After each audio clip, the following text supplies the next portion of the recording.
So, after releasing their debut album in 1985 titled Battle Hymns Deep through Metal Blade Records, the band would not just leave Metal Blade Records, but there would be a change within the band itself. Both Bob Mitchell and Jim Mooney would leave the band. Guitar player Tom D'Amico would replace Jim Mooney and would play alongside Pat Marinelli, and of course Bob Mitchell gets replaced by John Leone, which John Leone was the former singer of Phantom Lord, which was a band that Jack Starr had formed after him leaving, Virgin Steel. I was about to forget that. And of course Virgin Steel were another really early US power metal band, but I just didn't feel like talking about them through this month. So, John Leone replaces Bob Mitchell, and they released their follow-up album in 1988 titled The Second Coming, which was released through a new record label, Mercenary Records. Now, if Battle of Helm's Deep if that album wasn't considered practically a devastation. When I mean a devastation, not in a bad way, but in a good way, because of how sometimes aggressive on that album was. Just how completely heavy. The Second Coming, like I've said, sometimes changing band members can change the band's sound. And that is definitely evident. And even with this artwork, the original, which just shows very it's very war-based, with camouflage, AK-47s, and all sorts of that. It seems like, did the band just strip away its Dungeons and Dragons look that was on the Battle of Helm's Deep? In some ways, they kind of did. But what the minute this person puts on the album, he isn't going to hear any of the epic stuff, that was present on Battle Helm's Deep. What he was going to get was very thrashy music. This album, this is practically this is definitely taking cues from Liege Lord. Definitely from, I'm not sure if I would say Metal Church, because this is definitely a lot faster than anything you would hear by Metal Church. This is at times even kind of like Hellstar. But this album, from start to finish, you just got your ass kicked. This is pretty much taking the idea of kick your face, but overlapping it with fucking kick your fucking balls in. This is fucking ball crushing, thrashy power metal. And really good. Because the album starts off with Lords of Thunder and with that main riff. And then you get to hear John Leone's... Oh boy, this guy has a freaking range. This guy is different than Bob Mitchell, but yet he really fits the music well, because it would have been kind of interesting to hear Bob Mitchell sing some of these tracks, but this guy kind of gives it, because he's got at times he goes from melodic stuff, kind of like melodic singing, to just real aggressive, high octane singing. This guy just he really adds overall feel to the sound. Then we get Desecration, which starts off very Hellstar-ish. Still very good. 0 Hour. Man, this track is another really good track. I really fucking love this one. Just the guitar work as well. And it's just got a catchy feel to this track.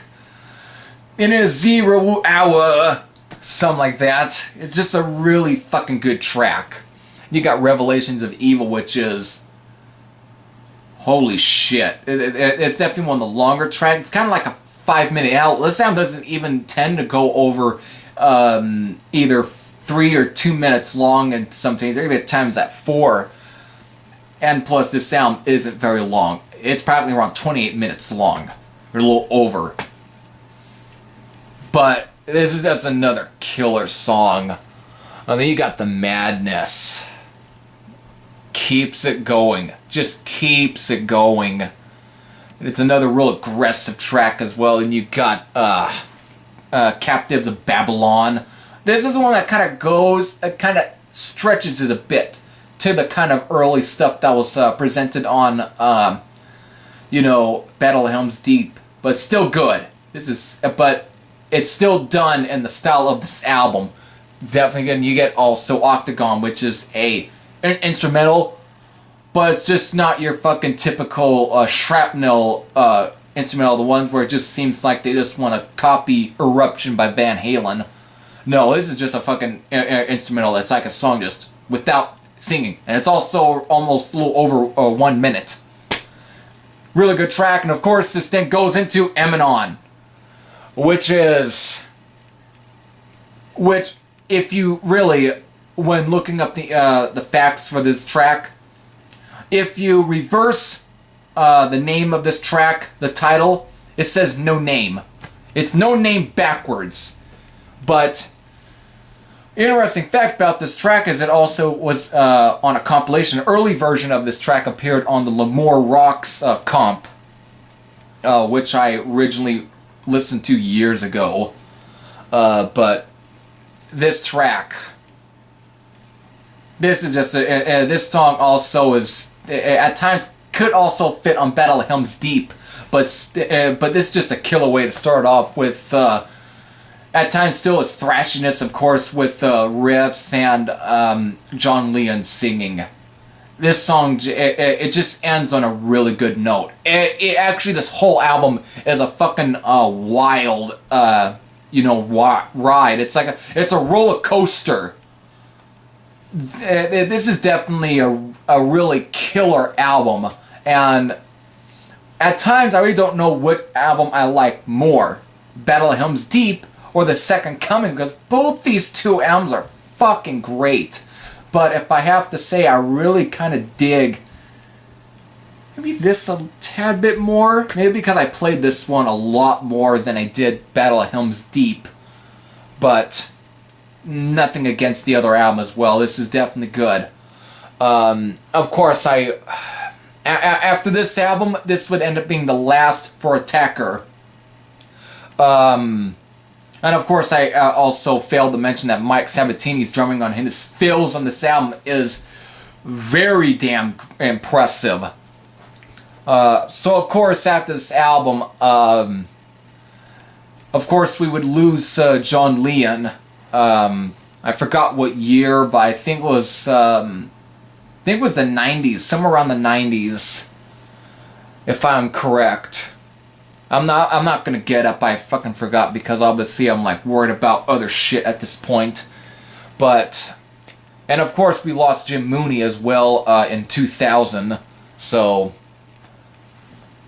definitely we lost two members of this band. Of course John Leone, who really has a really fantastic voice. Really, this is just a damn good album, nonetheless. Really good album.